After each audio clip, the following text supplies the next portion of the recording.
How wayward does our action become when it is just underscored by what we're going to get out of it? Yeah! We back with another reflection on the Daily Vedantic. And today's reflection, well, I touched on this recently. It's all about that dang fruit and our relationship to it. And this is a trippy concept when it comes to rewards. And this comes from, I think I touched on it a few days ago, from an episode where I mentioned one of the major themes of the Bhagavad Gita, which means a song of God. And in this poem, God's song, this is, by the way, this is not like a hymn. In the West, we're used to like hymns for our Lord, songs from man to God. This is not that. This is God's song. This is meant to be a symbolic embodiment of the divine, Krishna, this charioteer, having a conversation with his warrior prince, Arjuna, and the warrior prince has no idea that it is the symbolic embodiment of God. And this is not literally God's words.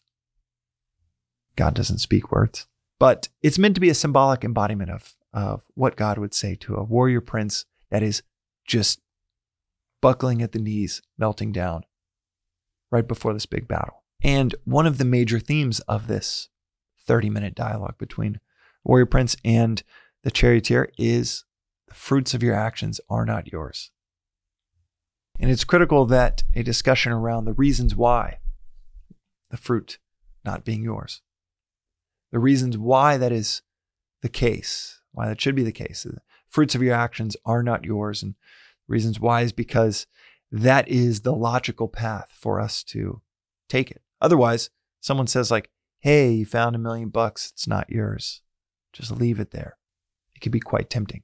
Or, hey, if you obsess over what it's going to be like financially for you, if you make a partner, if you get that job, if you sell your company, if you obsess over that, it's going to help you get there. And that actually is not the case. That is not the case. I'm not talking about manifesting or vision boards. Everyone should have goals. But when the goal is a selfish obsession of what you're going to get, instead of a vision board item where it's like, all right, we're going to have this house for the family,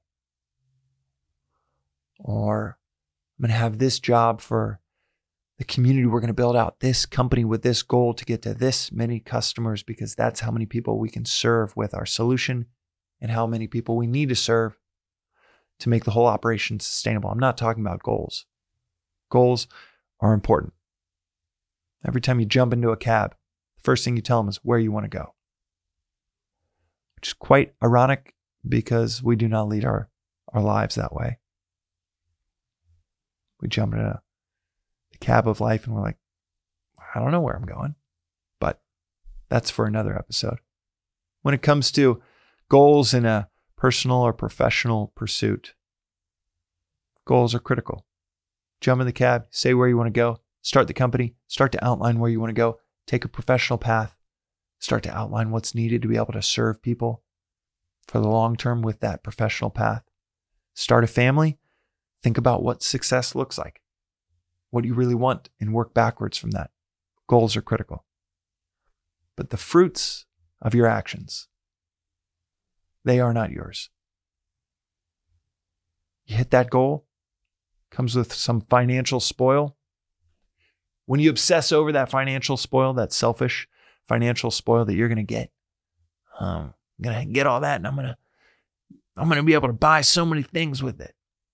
When you start to obsess over those fruits, those thoughts, that obsession, those attachments, the fear that, oh no, this is rattling my big old plan. It's not happening. Oh, what are people? Oh, I thought I was going to get respect and adulation for this. And man, people are critiquing me left and right. I thought I was going to be my own boss. And now I got 50 clients and I've got 50 bosses. When you're just doing it for your own selfish, fruitful rewards, it completely undoes your focus in the moment on the task at hand. It's thinking about dinner when you are sitting down for lunch. Not only does it corrupt the action, your ability to focus, but you can't even enjoy that lunch when you're obsessed about the dinner. When the tree drops its fruit, it's not for the tree to consume. It's for the propagation of the forest. It's for the benefit of the community. And how dysfunctional would it be if every tree, when it sprouted fruit, it was for its own taking? How small would the forest be if it's just one tree consuming its own fruit? How wayward does our action become when it is just underscored by what we're going to get out of it? How we're going to get more. Others are going to get less. How wayward is it to pursue action in life with this complete sense of separation? Those around you of, I'm going to get this. I want this. I don't have this. Others might have this. I want to take it from them. I want to get it from them. Those customers, I'm not serving them. I'm exploiting them. How sick and sadistic of our pursuit, our perspective of the world. How sick and sadistic does it become when we think, okay, I'm going to take. I'm going to consume the world and the people around me.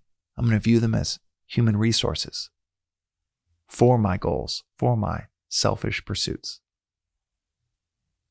To set a goal of a selfish pursuit and the spoils you'll get when you hit it, that is not philosophy. That is indulgence. To set goals oriented around, these are the outcomes that might happen, but each one will be for the benefit of those around me. That is philosophy. That is duty, obligation. And what do you get on the other side of duty?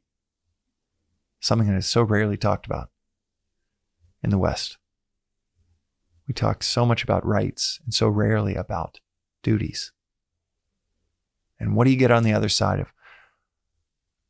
of a pursuit towards our obligation?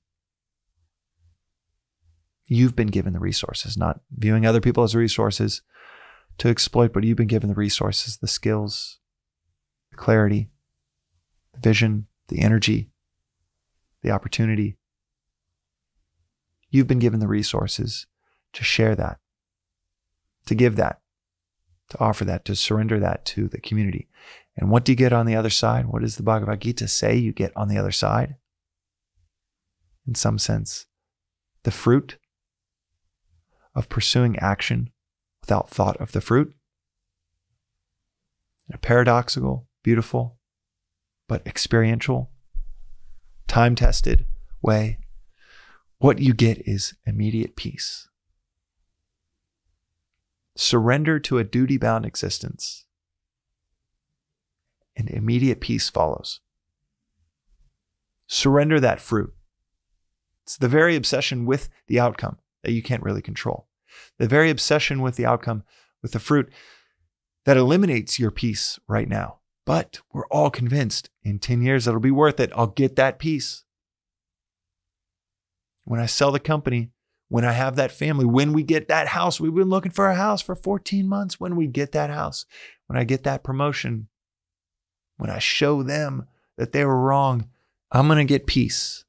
It's going to be so sweet 10 years down the road.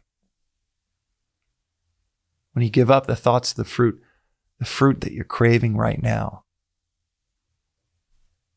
there's a feast of it